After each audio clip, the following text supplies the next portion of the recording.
Alright guys, we're back for another Dokkan battle video, and Super Saiyan 3 Vegeta,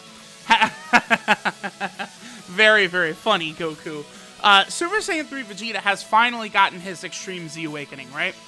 This is one in particular I have really been looking forward to, because, as you guys have known, since Super Battle World has become a thing, and, the Extreme Z Awakening events have become a thing, and Dokkan Battlefield is now a thing, I really do prefer units that have defensive viability as well as the ability to do a little bit of damage, right? Like, just dodging units that reduce damage, all of those types of units I absolutely love. So I really like Super Saiyan 3 Vegeta because he's one of the best defensive units in the entire game. So I thought with an EZA, they could take a unit that is for sure one of the better defensive units and maybe turn them into a very, very solid offensive unit as well. But unfortunately, I do think they missed the mark a little bit. So Super Saiyan 3 Vegeta, we got him in the final slot, by the way, too, which is very annoying. So Super Saiyan 3 Vegeta, his EZA basically does two things to his passive, right? He went from having 7 turns of 80% damage reduction to now he has, wow, that Goku did, LR Super Saiyan 3 Goku just did 1,000,000 on a normal attack with a crit, by the way. Wow, okay. What do they say? It's not a truth showcase until a summonable LR overshadows the unit being showcased, right? So yeah, there we go. Wow, he really did over 1,000,000 on a normal attack. Alright, that's crazy. Anyway, so Vegeta goes from 7 turns with the 80% damage reduction to now he has 10 turns. Now, it's a good change, but that's not like, oh man, physical Kid Buu, like, they made him ridiculous. Tech Beerus, they made him absolutely insane. So that's not really the same type of buff that Super Saiyan 3 Vegeta got. It feels to me he got more of like an EZA from the last generation of EZA units, like, AGL Super Saiyan 3 Goku, Tech Cell, where it's like they made the unit really, really good, but they're not like dumb OP. They are still sort of balanced, right? Okay, this is cool because I think we have Super Saiyan 3 Bardock's passive active, so we should see Super Saiyan 3 Vegeta, Rainbow, with his max stats, and we got Bardock's passive active as well. 1.4 million. Okay, that is really good. Yo, that's really good. Hold on. Yeah, alright. So here's the thing. Super Saiyan 3 Vegeta, his attacks, because he has S-Class potential system buffs, his attack is so high. It's actually like, LR level, that now he really is able to do a good chunk of damage here, even without, any sort of attack buff from his passive. Because the way this Vegeta works is, if the enemy is stunned, he will do 120%, he gets an attack buff of 120%. So, as long as the enemy is stunned, going into Vegeta's attack, Vegeta will get a 120% attack buff. It's very similar to how the GT Cell and Frieza cards work, if you guys are familiar with them. Oh, wow, Bardock. What is that, 2.6? Damn. I'm getting distracted. I don't really run Super Saiyan 3 team very much, and like now I'm seeing some of these numbers, I'm like Ice Cube right now, like that gif, like just like what? Like, yo, alright, sure. So I'm sorry, Bardock and LR Super Saiyan 3 Goku, they're just destroying my concentration right now with these high damage numbers. But GT Cell and Frieza, they're about to come out on Global. Yeah, 1.4. That's actually very, very good. I would be curious to see what Vegeta hits without Bardock's support type passive being active as well, though. Because, right, that is with Bardock's support type passive, which is not a guaranteed thing to have go off, every single turn. Now, the GT Frieza and Cell, one of them, I think it's Cell, has the same thing that Vegeta has, where he does the extra 100% damage when the enemy is stunned, and then Frieza does an extra 100% when the enemy is sealed. Now, it's a lot more common that bosses can be sealed, right? But, you know, obviously a lot of the top tier bosses, you know, cannot be sealed. These days, they've made it so that enemies can, like, a lot of enemies can have their attack lowered. But, like, stunning? No. But bosses are almost all immune to stunning. So you're not really going to ever have Vegeta's 120% attack buff active. I suppose if it's really going to happen, it would actually be probably with this Xeno Goku, who is also on the team. Xeno Goku does have the capability of stunning. He has a medium chance to stun, right?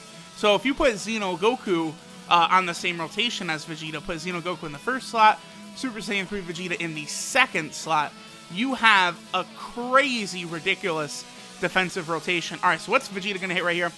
1.75. That is very, very good right there. That's not bad at all. That's, of course, with Super Saiyan 3 Bardock and Super Saiyan 3 GT Goku. Both of them had their support type passives active. So, if Vegeta had his passive active, by the way, he probably is going to hit, you know, above a 3 million attack stat. He's going to hit very, very hard. So, we're definitely going to test that out on the channel at some point. But this Vegeta, you know, I'm actually, he won me over here. He is doing enough damage. I think he'll be right around a 1 million attack stat, even without any support type buffs on the team, which is good enough. If he's going to be completely reducing damage to nothing for 10 turns, and he's able to output a 1 million attack stat, I'm totally cool with what they did with him. He's more than fine.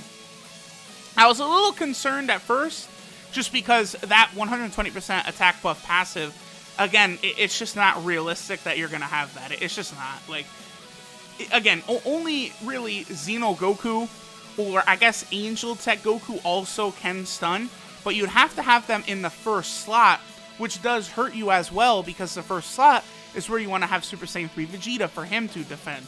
Now, if we think about Vegeta, however, on, like, Super Battle Road, right? With that, you know, ridiculous chance he has to reduce damage. He's not going to take damage at all. And then, you know, Xeno Goku is a pretty good defensive unit as well.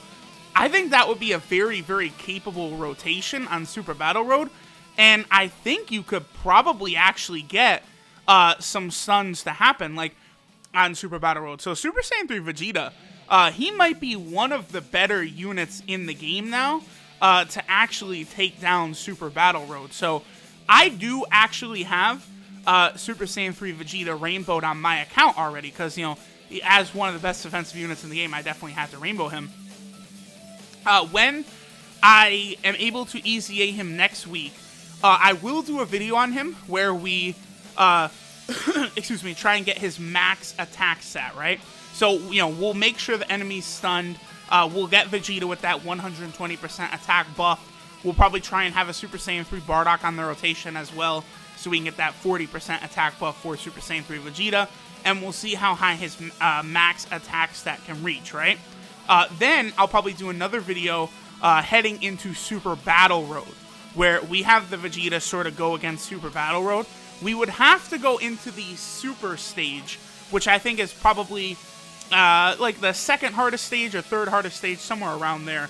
But if we could probably run a full Super Saiyan 3 team, you just have to make sure that you have one of every single type represented, and we'll be able to run a full Super Saiyan 3 team on the Super category, and we could sort of test out, actually at the same time, we could test out not only Super Saiyan 3 Vegeta, but I might bring this Xeno Goku right here as well. Xeno Goku should be able to defend decently in Super Battle Road, but he's not going to be reducing damage to nil, right? Because it's going to be very similar to Janemba.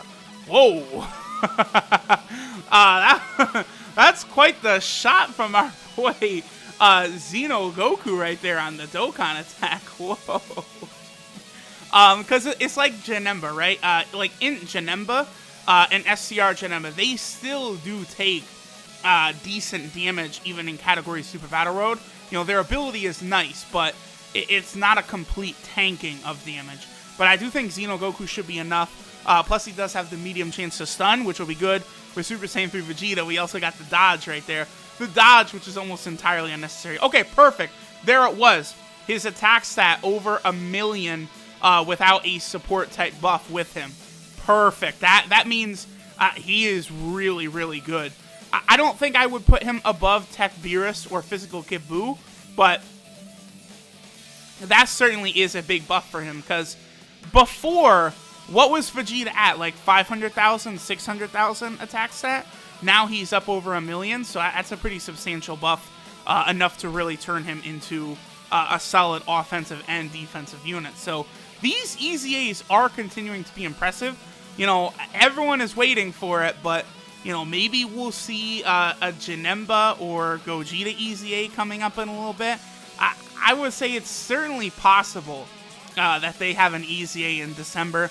Usually, we've been getting about an EZA per month, so I think, you know, the possibility of an STR Gogeta EZA in December is there. You know, no guarantees or anything like that, but that would be the type of, like, a movie celebration to give him his EZA there, along with, you know, like the blue Gogeta banner and stuff, would make a lot of sense to me. So, alright guys, we're wrapping up here, you know, doing the Super Saiyan 3 Vegeta showcase. He definitely impressed me. Let me know what y'all think of him, and I will catch y'all in the next one.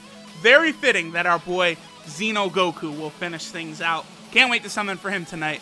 Later.